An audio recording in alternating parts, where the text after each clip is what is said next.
Assalamualaikum warahmatullahi wabarakatuh. Perkenalkan, nama saya Mila Minhatul Maula dari Fakultas Tarbiyah Prodi PAI. Di sini saya ingin menceritakan tentang penaklukan Konstantinopel Sultan Muhammad Al-Fatih. Muhammad Al-Fatih bin Sultan Murad II dilahirkan di Utsmaniyah adalah pada pagi hari tanggal 30 Maret 1432 Masehi. Beliau terkenal karena keberhasilannya menaklukkan Konstantinopel pada 1453 Masehi. Muhammad Al-Fatih lahir dari pasangan Sultan Murad II dan Ummu Kalsum Khatun.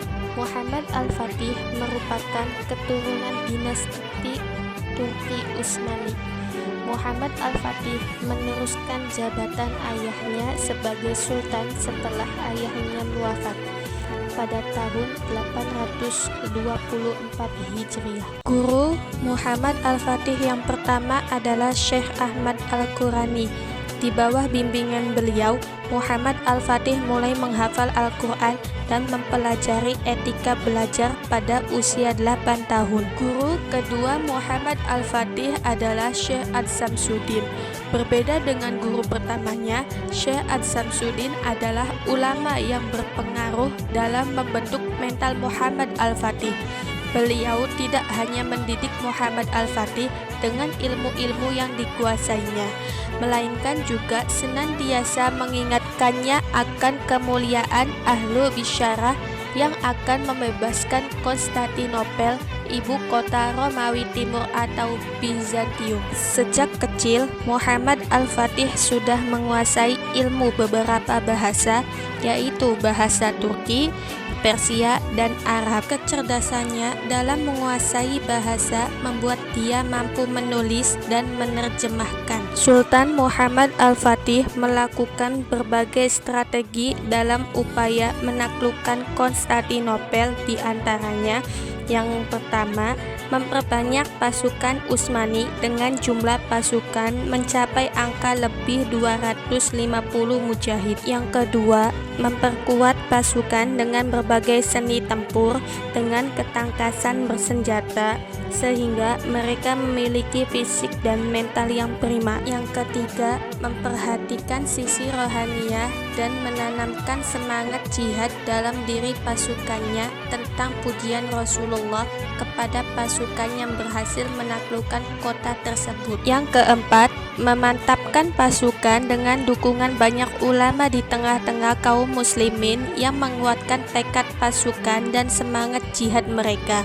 Yang kelima, memperkuat kekuatan dari sisi infrastruktur, angkatan perang dan persenjataan mutakhir serta strategi canggih. Yang keenam, membangun benteng Rumelihisari di wilayah selatan Eropa di Selat Bosporus di sebuah titik paling strategis yang berhadapan dengan benteng yang dibangun pada masa pemerintahan Bayezid di daratan Asia. Persiapan persenjataan Muhammad Al-Fatih mendatangkan insinyur Hungaria bernama Orban untuk merancang dan membuat meriam raksasa yang mampu menghancurkan tembok Konstantinopel.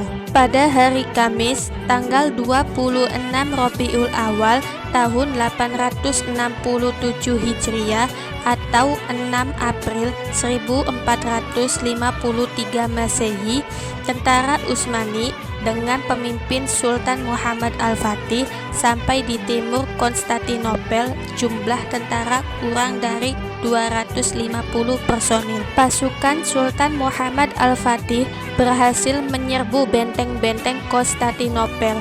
Peristiwa ini sangat langka dalam sejarah, sebab dilakukan hanya dalam satu kali operasi militer. Dari penaklukan tersebut, Sultan Muhammad Al-Fatih mendapat gelar Al-Fatih dan beliau tidak dikenal kecuali dengan julukan tersebut. Setelah menyelesaikan penaklukan yang telah direalisasikan, Sultan Muhammad Al-Fatih yang saat ini usianya belum melebihi 25 tahun.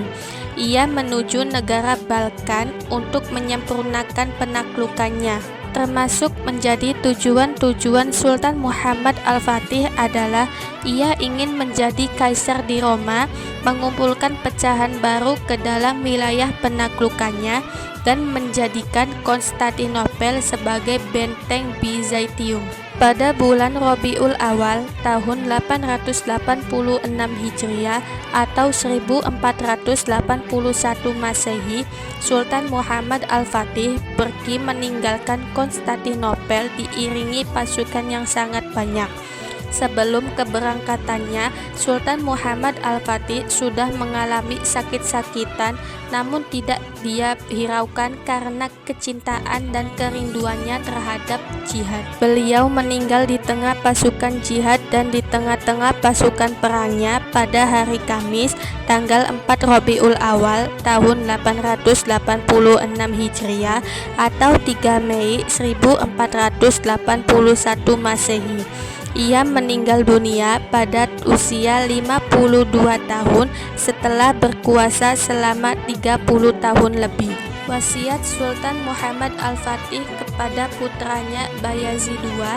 Dalam wasiatnya, Sultan Muhammad Al-Fatih berkata, "Sebentar lagi aku mati, namun aku tidak menyesal karena aku meninggalkan sepertimu. Jadilah orang yang adil, baik, dan penyayang. Utamakanlah rakyat yang menolongmu tanpa diskriminasi. Sebarkanlah Islam karena ini adalah kewajiban bagi semua pemimpin di dunia ini. Jangan menjadikan pemimpin orang yang tidak menganggap penting urusan agama, orang yang tidak meninggalkan dosa-dosa besar, dan orang-orang yang tenggelam dalam perbuatan keji. Tinggalkan bid'ah yang merusak dan jadilah orang-orang yang menghutnya. Lanjutkanlah perang negara dengan jihad, jagalah harta Baitul Mal dari orang-orang yang ingin mengacaukannya. Takutlah kamu untuk tidak mengulurkan tanganmu harta salah satu rakyatmu, kecuali dengan hak Islam. Jaminilah makanan orang yang membutuhkanmu. Serahkanlah kemuliaanmu kepada yang berhak. Ulama adalah tembok kekuatan bagi negara, maka agungkanlah peran mereka dan doronglah keberanian mereka. Jika kamu mendengar salah satu di antara ulama itu ada yang tinggal di negara lain, maka datangkanlah kepadamu dan muliakanlah mereka. Waspadalah, jangan sampai kami terbuai oleh harta dan kekuasaan tentaramu. Takutlah jika kalian dijauhi oleh para ulama yang ahli dalam hukum syariat. Takutlah jika kamu malah cenderung melakukan sesuatu yang berseberangan dengan hukum syariat. Takutlah jika kamu malah cenderung melakukan sesuatu yang berseberangan dengan hukum syariat, karena agama adalah tujuan kita, hidayah adalah mahal kita, dan dengan itu semua kita menang. Ambillah dariku suri tauladan ini, aku datang ke negeri ini bagaikan semut yang kecil.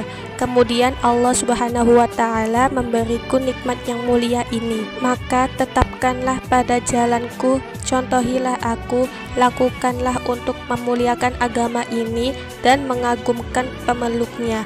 Jangan kamu gunakan harta negara dalam kesenangan atau melebarkan kerajaan, karena semua itu adalah sebab yang paling besar menuju jurang kehancuran. Sekian video saya cerita tentang penaklukan Konstantinopel Sultan Muhammad Al-Fatih. Wassalamualaikum warahmatullahi wabarakatuh.